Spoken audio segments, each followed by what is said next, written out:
Good evening বন্ধুরা, আবারও এক নতুন ক্রিকেট আড্ডায় চলে এলাম। এই মুহূর্তে সোশ্যাল মিডিয়ায় একটা খুবই খবর বা খুবই বিষয় ভাইরাল হচ্ছে, যেটা হচ্ছে যে আইপিএলে ইন্ডিয়ান প্রিমিয়াম লিগেতে বাংলাদেশের যে খেলোয়াড় তাকে কেকেআর টিম কিনেছে প্রায় 9 কোটি টাকা দিয়ে। শাহরুখ খানের দল কেকেআর কলকাতা নাইট রাইডার্স বাংলাদেশের প্লেয়ারকে প্রায় 9 কোটি টাকা দিয়ে কিনেছে। তো সেই নিয়েই অনেক মতবাদ বা মতবিরোধী মন্তব্য সোশ্যাল মিডিয়াতে ঘুরপাক খাচ্ছে। তো সেই নিয়েই আজ তোমাদের কাছে আসা। তোমরাও বন্ধুরা অবশ্যই তোমাদের মতামত আমার ভিডিওতে কমেন্ট বক্সে কমেন্ট করে জানাবে।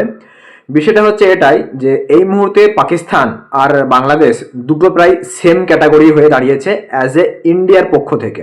কারণ প্রথমেই বহুদিন আগে বা বহু বছর আগে ইন্ডিয়ান প্রিমিয়াম লিগে ইন্ডিয়া আর পাকিস্তানের যে প্লেয়াররা খেলতে আসতো আগে, তো সেই খেলতে আসাটা বা সেই কেনাটা বন্ধ করে দিয়েছে বিসিসিআই থেকে।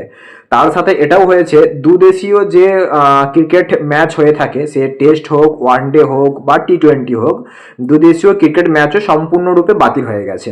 এই মুহূর্তে ইন্ডিয়া পাকিস্তানের সাথে কোনো রকমই দুদেশীয় ক্রিকেট ম্যাচ খেলে না, কিন্তু বাংলাদেশের সাথে বা আদার্স অন্যান্য কান্ট্রির সাথে এতদিন পর্যন্ত খেলে আসছিল।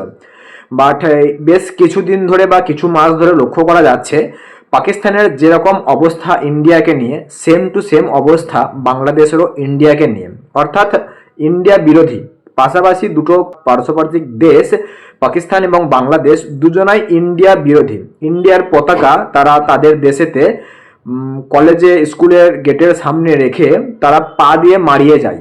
তো এটা অ্যাজ এ ইন্ডিয়ান দেখে কারোরই ঠিক মনে হবে না বা উচিত নয়। যেটা আমিও একজন ক্রিকেট প্রেমী, আমিও একজন ইন্ডিয়ানবাসী, এটা আমারও মনে হয় এটা ঠিক নয়।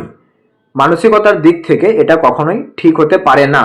তো এরকম ইন্ডিয়ার পতাকাকে যারা অসম্মান করে বা ইন্ডিয়াকে যারা অসম্মান করে, আর সেই ইন্ডিয়ারই মানুষ সেই দেশের ব্যক্তিকে টাকা দেয় বা তাদেরকে খেলার জন্য টাকা দেয়, তাদেরকে টাকা দিয়ে কিনে খেলে, তো সেই দেশে টাকাটা ইনভেস্ট করে, তো এটা আমার মনে হয় এই দিক থেকে দেখতে গেলে সেটা ঠিক নয়।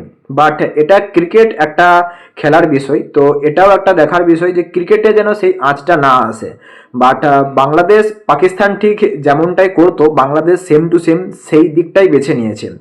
প্রপারলি পুরোপুরি 99% ইন্ডিয়া বিরোধী। তাদের কোনো রকম কোনো কিছুই হয়ে যাক না কেন, কিছু না তাদের নিজেদের মধ্যেও যদি কোনো কিছু প্রবলেম হয়ে থাকে, তার জন্য দায়ী ইন্ডিয়া।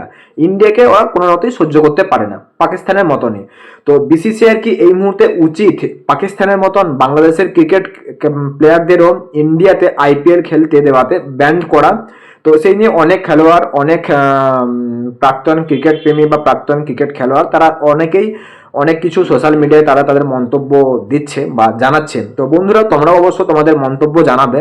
এই মুহূর্তে পাকিস্তানকে ঠিক যেমন আইপিএল এ ব্যান্ড করে দেওয়া হয়েছে, তো বাংলাদেশের ক্রিকেট প্লেয়ারদেরও কি উচিত ইন্ডিয়ার আইপিএল এতে তাদেরকেও ব্যান্ড করে দেওয়া? আর তার সাথে কোনো দুদেশীয় ক্রিকেট টি20 হোক, ওডিআই হোক বা টেস্ট হোক, সেটা কি খেলা উচিত? কারণ যে দেশ ইন্ডিয়াকে অপমান করে, ইন্ডিয়াকে সহ্য করতে পারে না, কন্টিনিউ ইন্ডিয়ার বিরোধিতা করতে থাকে, সেই দেশেরই প্লেয়ারদেরকে ইন্ডিয়াতে সম্মান দেওয়াটা আমার মনে হয় ঠিক নয়। বন্ধুরা, অবশ্যই তোমরা তোমাদের মতামত কমেন্ট বক্সে কমেন্ট করে জানাবে।